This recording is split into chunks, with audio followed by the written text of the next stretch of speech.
There's no possible way this set is worth $30, right?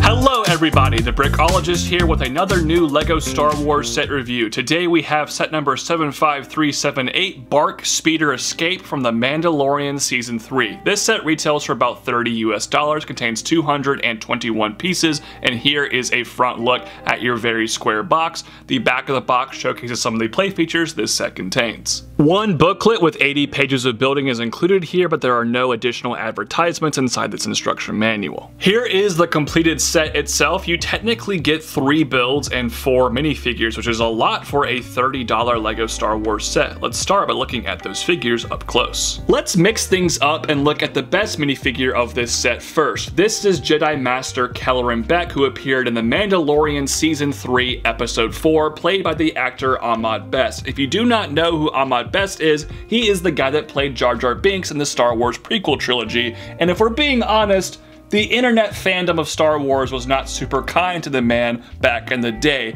However, he got the ultimate Star Wars redemption, getting to play the Jedi that saved Grogu. It was awesome to see, and the LEGO minifigure is perfect. The printing is spectacular. I love the fact that he is wielding 2 lightsabers. That's pretty rare for Jedi, and it looks really cool. Additionally, he has some great back printing as well, so this figure is a massive win across the board. Also included with this set are 2 501st Clone Troopers, and technically speaking, this combination of parts is exclusive to this set, so these are brand new and exclusive minifigures on a weird technicality, and I'm never going to complain about getting more army buildable Clone Trooper characters. They look great, and no, I do not care about the helmet holes. They have a great face print underneath that helmet and a good back printing as well. And finally, you get the child, Baby Yoda, who we now all know and love as Grogu. This guy, to me, has officially replaced BB-8 as the very small Disney-era Star Wars minifigure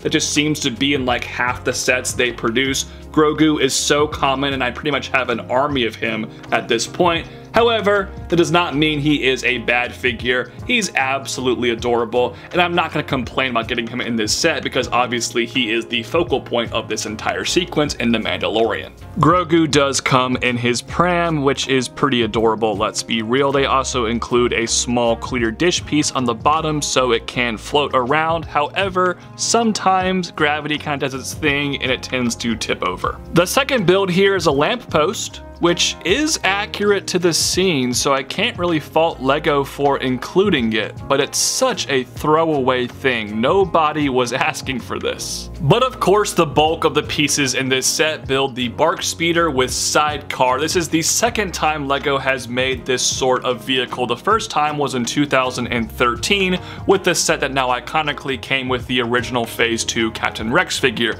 This one is not the exact same build, and it's a different color overall. This one is white as opposed to being dark gray from the 2013 version, and I actually kind of prefer this design. Now, LEGO does tend to make motorcycle builds comically oversized, and the same thing can be said about BARC Speeders. This is obviously way too big when compared to a minifigure. However, putting it in this scale allows for a lot more attention to detail. This front nose area looks pretty slick. However, I'm not a big fan of all these exposed studs. Those look a little bit awkward to me. Additionally, the stud shooters at the very front are very intrusive to the aesthetics of this design. However, they add a play feature and are very easy to remove if you don't like them. Making our way towards the back of the vehicle, I think this would have been better served as a tile as opposed to a plate, but it's not a huge deal, and the details back here are actually quite nice. The part usage is great, the stickers look pretty good, the shaping is solid overall. This is a really good design. The main seat right here is simple yet effective, and you can fit your Kelleran Beq minifigure on there comfortably, even with his cape. However, there is no place to put his lightsabers anywhere on this vehicle,